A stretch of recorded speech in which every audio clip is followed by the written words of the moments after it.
Today I'm sitting with Greg Piper. Greg is the longest serving independent in the New South Wales Parliament, and Greg's given me a lot of your time today, Greg. Thank you, and you've spoken to me previously, so it's been great to get some of your impressions about being an independent in the New South Wales Parliament.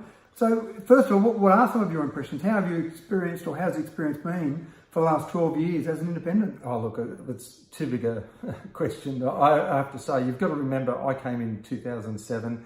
It was inarguably the worst parliament that New South Wales has ever had. It was incompetent, it was corrupt, it was morally corrupt and actually corrupt. We know that.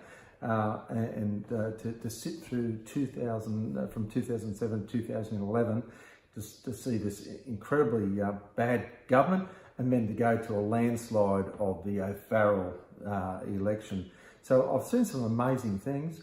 And I have to say that's a sort of a privileged position to actually be in there to see what's been happening. Not always for the good. I've got a lot of thoughts about how things can be done better, but nothing's changed my view that this Parliament absolutely needs non-partisan players in there, the independents, the crossbench, minor parties, and I think that we've got a very legitimate role in the New South Wales Parliament, and I'm pleased that I've never ever joined a party and never took that path. I think independents are very important in the process. Yeah, and you've obviously had Labor and Coalition as the people that have been in government, so you've seen both of those sides. But I vaguely remember there were some issues back in 2007 around police numbers, and there certainly were some issues where the current Labor member didn't really seem to be paying enough attention to that. As an independent, you came in and you made a bit of a difference there. Well, it's a funny situation, Matthew. My electorate was only one electorate was in the Lake Macquarie local area command at the time. So we have, I think, five state electorates that were in there. They were all Labor electorates. So my electorate, Lake Macquarie, previously 58 years of Labor, wow. 3 members represented by 2 families. So it's a bit of a dynasty that we'd had here. Yeah. So yes, I come in, we've got a Labor government. What do people expect I can do? Well, one thing I can do, I can speak up loudly. I can actually argue for the matters that I thought the electorate were concerned about. It's not uncommon for people to be speaking about police numbers. But here in Lake Macquarie, we had about 50% of the police per capita of many of the other coastal electorates. Wow. So I had the opportunity to yell and scream, if you like, if you can put it that way. And whilst we did get an outcome, and whilst I didn't get acknowledged for it by Minister Campbell at the time, that's okay, because it's not about me. It was about the electorate. And so I was pleased to be able to do it. And I didn't really expect to be returned in 2011. I only won the seat in 2007 by 106 votes. Wow. So, I'd have to be pretty arrogant to think that I can stand up against the Labor Party twice, because they're a big machine.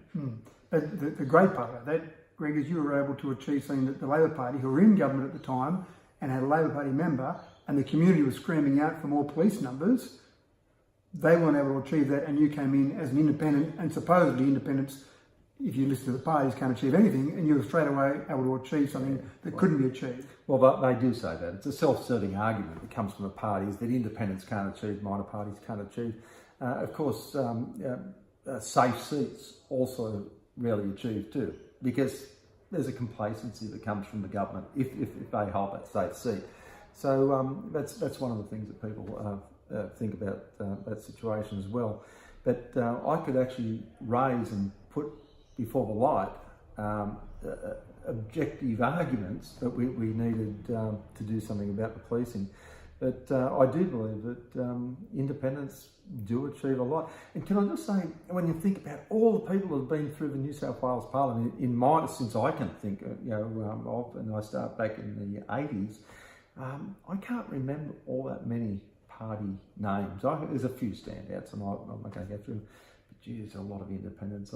Maybe I'm attuned to independents, but Clover Moore, Peter McDonald, John Hatton, Ted Mack, and then subsequently some of the really popular people. I don't want to get into personalities here, but Richard Torbay, Rob Oakeshott, there's been some really high achieving people in the New South Wales Parliament, and they've been returned time and time again because they did achieve.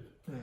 The other one that's an interesting argument that I hear a lot in my electorate is just that whole concept that if you don't elect someone from the coalition, you don't have a seat at the table, no money will flow to this electorate. It's almost holding the electorate to ransom. I'm sure you've heard that argument before. What do you generally feel about that sort of argument? Well, it's the arrogance of partisan politics. Elect us or you'll get nothing. I just reject that. I think it's a disgraceful argument, and if the electorate, for whatever reason, but if they choose you or they choose me, the government still has a responsibility to look after the people of that electorate. And it's a 4-year period. Things will change, but don't punish the electorate because they didn't happen to get the outcome they wanted at the time. But the reality is that a genuine independent can normally work with the government of the day. You might not get the kudos for an outcome, but you can generally work with them. And the reality is that independence, well, you're not going to be in government, and we've heard these arguments before, but this is how I live my political life. I'm not in opposition, I'm not a partisan, and I'm willing to work with whoever the government is to get the best outcome for my electorate and, where I can, for the region and the state. And I think that's the critical point, probably a great point to finish on. It's what you said there, is you're working for your electorate. You're not working first and foremost for any other group of people, any other party. It's for the electorate first.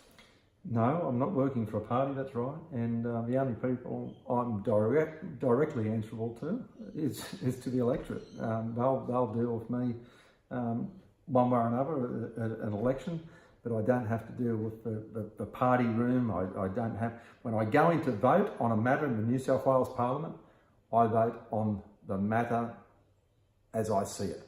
I'm not going to be influenced or directed to vote in a way that goes against my beliefs and my conscience.